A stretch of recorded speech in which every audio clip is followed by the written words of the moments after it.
I am Jarvis, your storyteller. Welcome to the Science Fiction Exploration. If you like the story, please subscribe to our channel. Discovery and rescue. The repair drone buzzed noisily as it sealed the final crack in the hull of Jackson Reed's ship, the Wayward. He watched through the viewport, squinting at the harsh light of the welding tool against the darkness of space. Another patch job, another day of keeping his old vessel together through sheer stubbornness. "Drone's almost done, Wayward," Jackson muttered to his ship's AI. "How's our fuel situation looking?" "Fuel reserves at 32%, Jackson," the AI responded in its familiar monotone. "Sufficient for 2 more jumps before refueling is required." Jackson ran a hand through his graying hair, leaving a streak of engine grease. At 43, he'd spent most of his adult life drifting between the outer colonies, fixing ships, stations, and anything else that needed repairing. It wasn't glamorous work, but it kept him moving, and that's all he'd wanted since leaving Earth 15 years ago. The drone finished its work and returned to its docking bay. Jackson was about to set course for Outpost 7 when the communications panel lit up with an incoming signal. "Distress beacon detected," Wayward announced. "Origin, research vessel Helios. Distance, approximately 6 hours at current speed." Jackson frowned. "Helios? Not familiar with that one.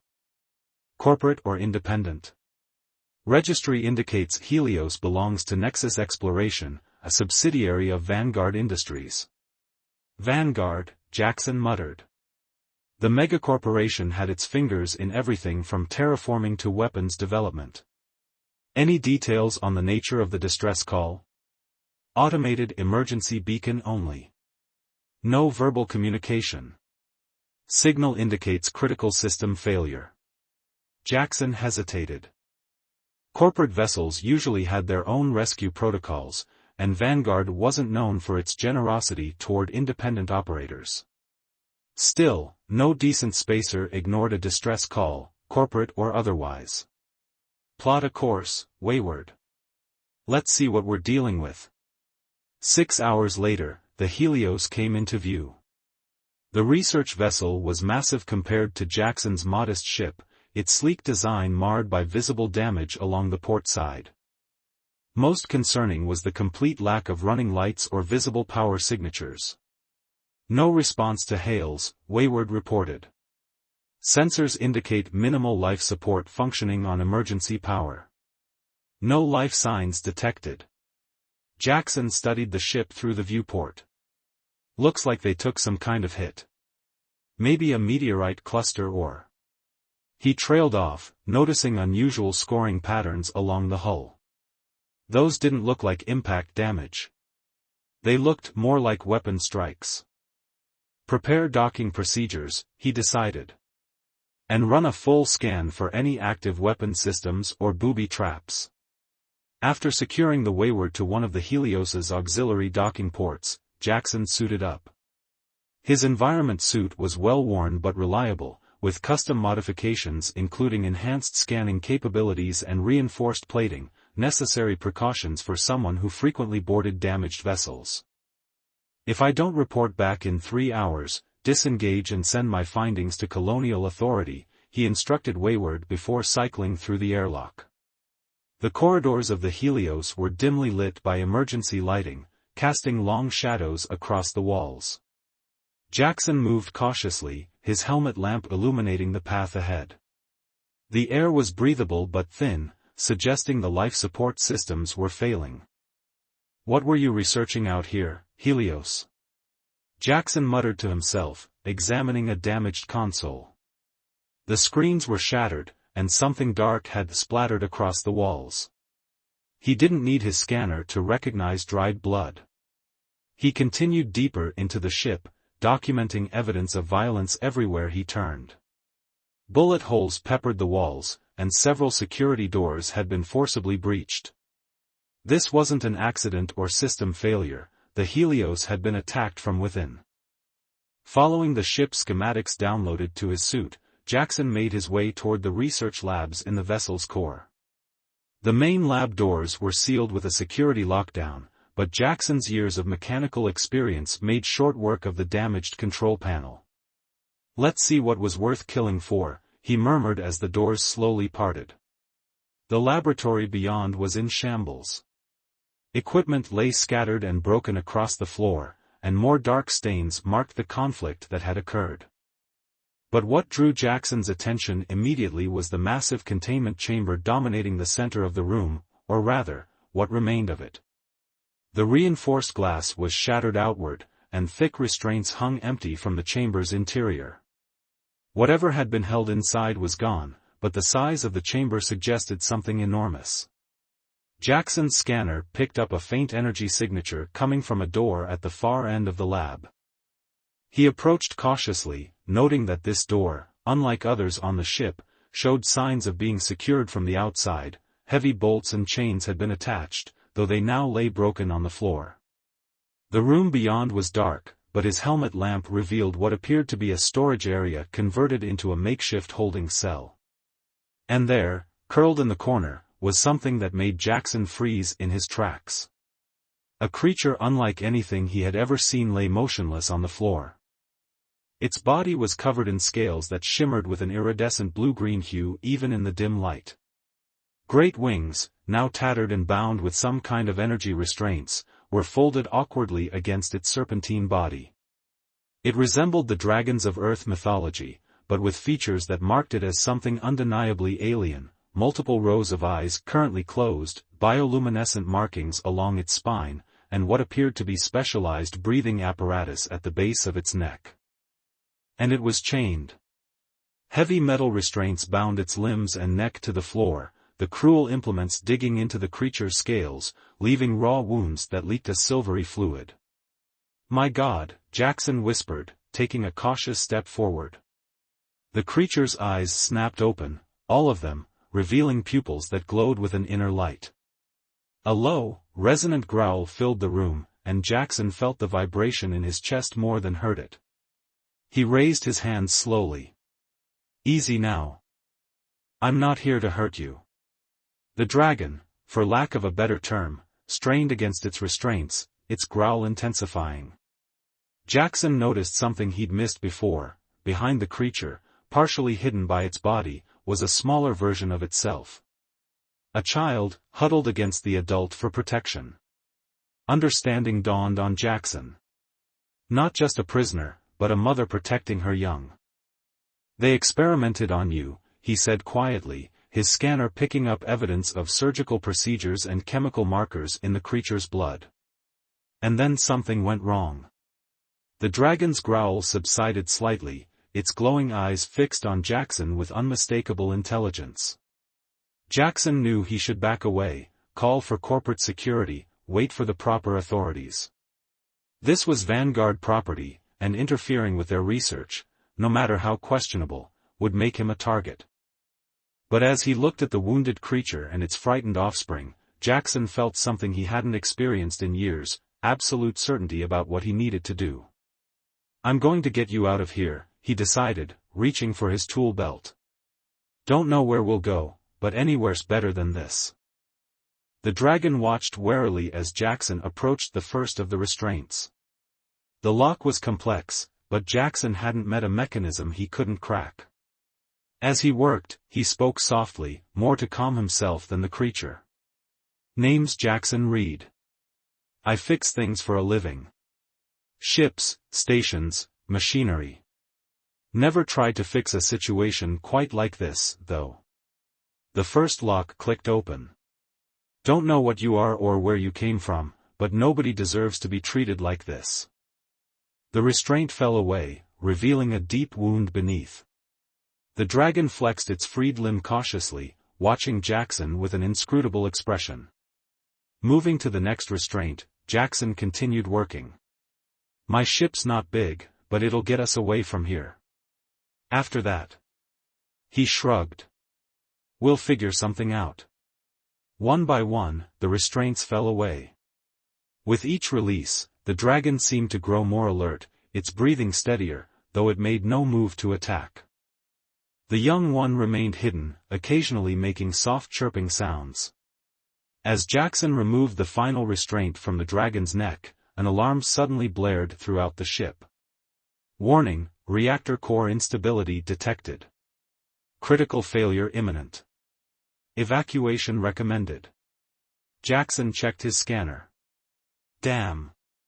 Looks like whatever happened here damaged the reactor. We've got maybe 20 minutes before this whole place goes up. He looked at the dragon. Can you move? Can you follow me? The creature rose shakily to its feet, its massive form towering over Jackson. It turned to nudge its offspring, who scrambled onto its back, tiny claws gripping the larger dragon's scales. I'll take that as a yes, Jackson said, backing toward the door. This way. We need to get to my ship. As they moved through the corridors of the dying vessel, Jackson couldn't help but marvel at the absurdity of his situation. He'd come to answer a distress call and was now fleeing with 2 alien dragons. The journey back to the docking bay was tense. The dragon moved with surprising grace despite its injuries, following Jackson closely. Twice they had to find alternate routes when collapsed sections blocked their path, and all the while, the ship's automated voice calmly counted down to destruction. Warning, 10 minutes until reactor critical failure. When they finally reached the airlock where the Wayward was docked, Jackson faced a new problem. The dragon was massive, far larger than the standard airlock was designed to accommodate. Wayward, Jackson called through his comm, I've got company. Big company.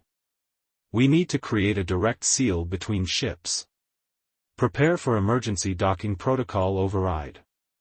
Acknowledged, the AI responded. Warning, unidentified life forms detected. They're coming with us, Jackson said firmly, working to override the airlock's safety protocols. Prepare medical bay and expand cargo hold environmental controls. The dragon watched him work, its glowing eyes reflecting the emergency lights. The young one peeked over its parent's shoulder, curious despite their dire situation. Warning, 5 minutes until reactor critical failure. Finally, the airlock reconfigured, creating a larger passage between the vessels. Jackson gestured urgently. Go. Into my ship, quickly. The dragon hesitated only a moment before ducking through the passage, wings folded tightly against its body, barely squeezing through the modified opening with its offspring still clinging to its back. Jackson followed, sealing the connection behind them. Wayward, disengage and get us out of here, maximum distance. The ship responded immediately, detaching from the Helios with a mechanical groan and firing thrusters to put distance between them. Through the viewport, Jackson watched as the research vessel grew smaller. They were barely at safe distance when the Helios erupted in a blinding flash, the explosion silent in the vacuum of space but powerful enough to rock the Wayward despite the distance. In the cargo hold, converted to accommodate their unexpected passengers, Jackson found himself face to face with the dragon. Its wounds were still bleeding that strange silvery fluid, but its posture was stronger now, more alert. The young one had climbed down and was cautiously exploring the edges of the hold. Welcome to the Wayward, Jackson said, removing his helmet. It's not much, but it's home. And now, I guess, it's yours too. The dragon lowered its massive head until it was level with Jackson's, those multiple glowing eyes studying him intently. Then, to his shock, a voice echoed in his mind, not heard with his ears but felt inside his thoughts. Consequences and connection. Jackson staggered backward, nearly tripping over a cargo container. You can talk. In my head? The dragon's luminescent eyes blinked in sequence, creating an almost hypnotic pattern. Not talk as you understand it. Share thoughts. It is how my kind communicates. Your kind? Jackson's mind was reeling. Not only had he rescued an alien dragon and its offspring from a corporate research vessel, but now the creature was telepathically communicating with him. What exactly are you? The dragon settled onto the floor of the cargo bay, her massive form still dominating the space despite her obvious exhaustion. The smaller dragon scampered back to her side, chirping softly. We are Celestials. My true name would be difficult for your mind to comprehend, but you may call me Lumina. Lumina, Jackson repeated, slowly regaining his composure. And the little one? My daughter. She has not yet chosen her name. It is a rite of passage that comes with maturity. Lumina's mental voice carried a wave of sadness. A rite I feared she would never experience. Jackson approached cautiously, kneeling beside one of Lumina's wounds. The silvery fluid had begun to congeal, but the injury looked serious. We need to treat these. I have medical supplies, though I'm not sure how effective they'll be for your physiology. Our bodies heal differently than yours, but any assistance would be welcomed. Over the next hour, Jackson worked to clean and treat Lumina's wounds, using his ship scanner to analyze the silvery substance, apparently celestial blood, and determine which of his medical supplies wouldn't cause adverse reactions. The young dragon watched curiously, occasionally darting forward to sniff at the bandages before retreating to her mother's side. How did Vanguard capture you? Jackson asked as he dressed a particularly deep gash on Lumina's foreleg. Lumina's mental voice grew heavier, tinged with a mixture of anger and grief. We were traveling through this sector when our vessel encountered a Vanguard research ship. They claimed to offer assistance but instead disabled our systems and took us captive. They were interested in our abilities. What abilities? Celestials can manipulate energy fields naturally. Your kind might call it magic, though it is simply biology to us. To demonstrate, Lumina exhaled gently, and a small cloud of luminescent particles formed in the air, swirling into complex patterns before dissipating. They believed they could extract this ability, weaponize it. The young dragon attempted to mimic her mother, producing only a few sparkling motes that quickly faded.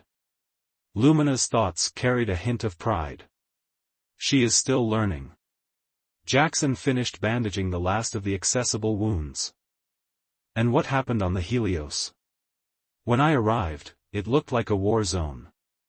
Others of my kind came searching for us. There was conflict. Lumina's mental voice became guarded. Not all escaped. I was separated from the rescue party, trapped with my daughter in that secondary chamber. Jackson nodded slowly, processing this information. He'd inadvertently inserted himself into something much bigger than a simple rescue mission.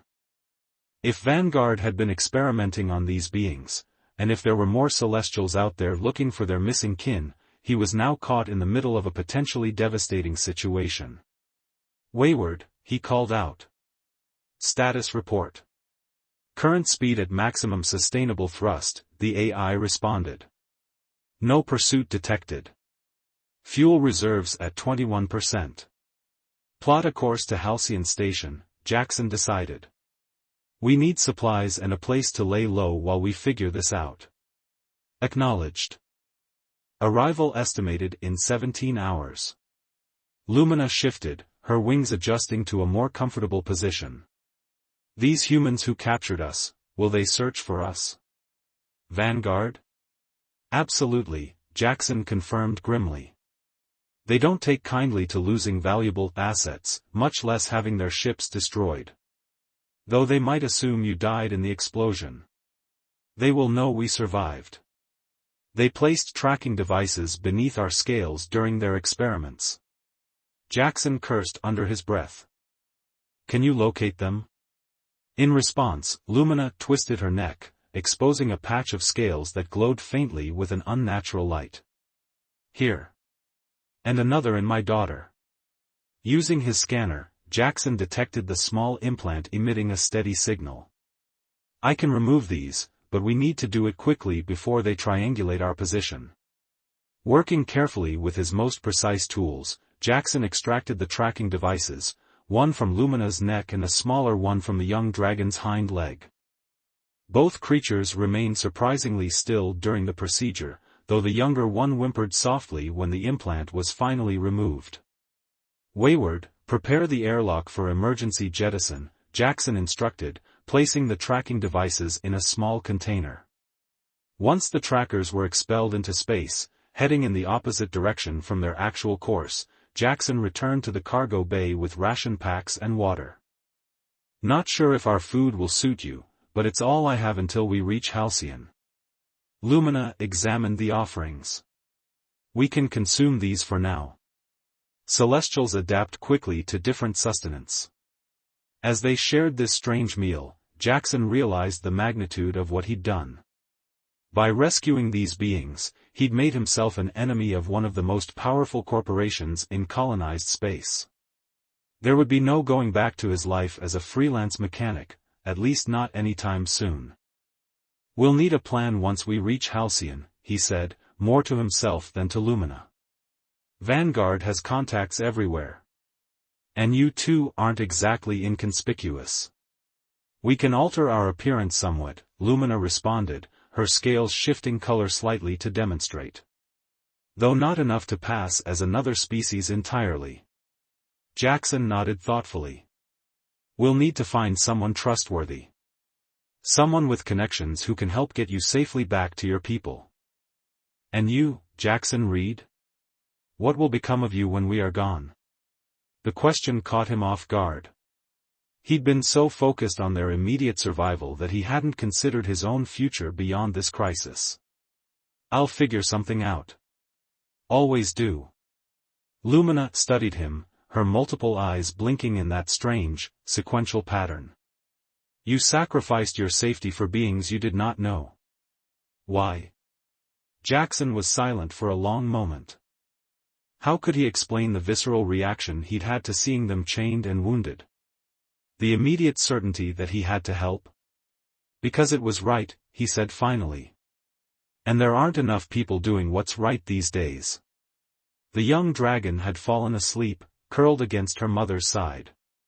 Lumina's thoughts carried a warmth that hadn't been present before. "My people have a saying, in the vastness of the cosmos, there are no chance encounters." Perhaps our meeting was destined, Jackson Reed. Before he could respond, Wayward's alarm system activated. "Warning, unknown vessel approaching on intercept course. Identified as Vanguard Enforcement Class ship." "That's impossible," Jackson muttered, rushing to the bridge. "They couldn't have tracked us this quickly unless—" A cold realization washed over him. Unless they were already in the area, searching for the rescue party. Through the viewport, he could see the approaching vessel, sleek, heavily armed, and unmistakably designed for pursuit and capture. His mind raced through options, none of them promising. "Wayward, can we outrun them?" "Negative. Their engine signature indicates superior speed capabilities. Estimated interception in 12 minutes.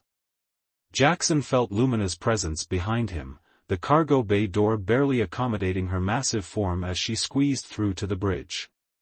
"They will not take us again," her mental voice was steel. "No, they won't," Jackson agreed, his hands flying over the control panel. "Wayward, disable safety protocols on the auxiliary fuel cells. Prepare for emergency purge on my mark.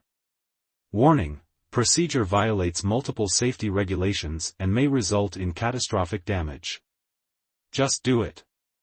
As the Vanguard ship closed in, Jackson activated the ship's comm system. "This is independent vessel Wayward to Vanguard Enforcement. I am experiencing critical engine malfunctions and request assistance." There was a pause before a cold, professional voice responded. "Wayward, this is Captain Mercer of Vanguard Enforcement Vessel Predator. Stand down and prepare to be boarded for inspection."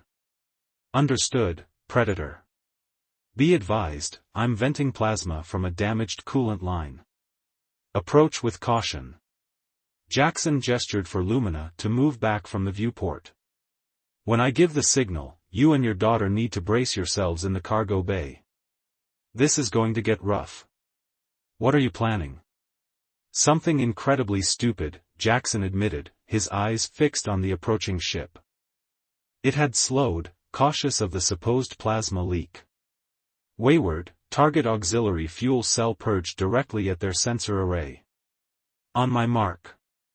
The Vanguard ship was now close enough that Jackson could make out individual details of its hull plating. Its boarding ramp was extending, preparing to forcibly dock with the Wayward. Now, Wayward. Purge and full reverse thrust. The ship shuddered violently as the auxiliary fuel cells purged their contents in a controlled explosion directed at the Predator's forward sensors. Simultaneously, the Wayward's engines fired at maximum capacity in the opposite direction. The result was immediate and chaotic. The Predator's sensors, hit with the superheated plasma, temporarily blinded its targeting systems. The force of the explosion, combined with the Wayward's sudden reversal, created enough distance for Jackson to implement the next phase of his desperate plan. Wayward, plot course through the Ceres asteroid field, minimum safe distance. Warning, navigating Ceres field at current speed exceeds safety parameters. That's why they won't follow us, Jackson explained grimly, his hands steady on the controls despite the danger. They're bigger, with less maneuverability. They'd tear themselves apart trying to follow our path. Behind him, Lumina had returned to the cargo bay, where he could hear her communicating with her daughter, calming the frightened young dragon as the ship careened toward the dense asteroid field visible in the distance. Jackson had navigated the Ceres field before, but never at this speed, never under these conditions. It would require perfect timing, reflexes honed by years of piloting, and more than a little luck. As they entered the outer edge of the field, massive rocks tumbling past them with only meters to spare, Jackson felt a strange calm settle over him. He might not survive this, but he'd made the right choice. That certainty gave him focus as he guided the Wayward deeper into the asteroid field, each turn bringing them further from pursuit and closer to either freedom or oblivion. Through it all, he could feel Lumina's presence in his mind, not interfering, but observing, perhaps marveling at this human's willingness to risk everything for strangers from the stars. The Ceres field stretched before them, a chaotic maze of rock and ice, danger and possibility. And somewhere beyond it lay Halcyon Station, their best hope for survival in a galaxy that had suddenly become much larger and more dangerous than Jackson Reed had ever imagined. "We will survive this," Jackson Reed, Lumina's thoughts reached him, filled with a fierce determination that matched his own. "And when we do, you will not face what comes alone. This I promise you." As the Wayward wove through the asteroid field, pursued by corporate enforcers and carrying the most valuable cargo in the galaxy, Jackson allowed himself a small smile. For the first time in years, he wasn't just fixing someone else's problems, he was part of something greater than himself.